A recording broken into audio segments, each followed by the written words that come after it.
Kai, wato tsakanin da Allah oga, wannan tsarin naka wallahi ba mai yiwuwa bane. Wannan abun ai hada zalunci.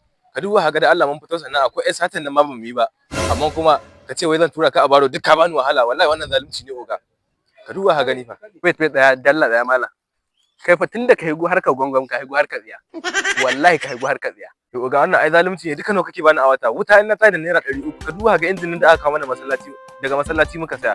Ni na ara maka wani pipe din da ka saya amma naira 50,000 aka sai da yi. 1,300 ka ba har yanzu ka ki bani 200 da tuku. Ai wata uku yanzu.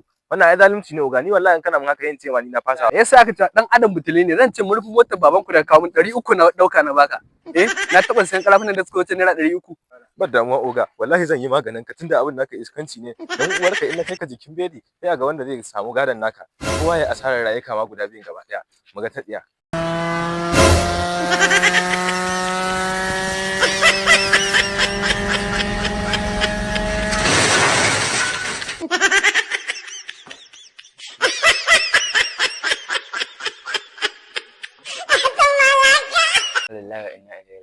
Wato wancan yaron mahaukaci ne.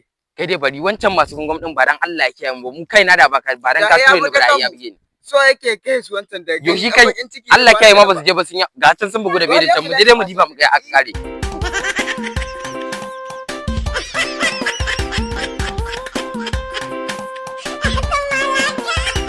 Ai wannan dama shi ne mahaukaci. Shi wannan mayu wannan ya kaga shi wannan kuma ba liban ya mutu wallahi.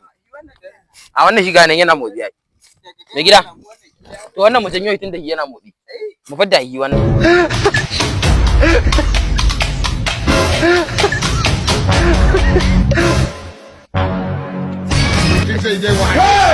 Ya ruga. Shi wancan ya tsira. Dama wannan dan gongom ne. An yi gongom da shi. Tafiya mu kawai. Ban wa kawo su.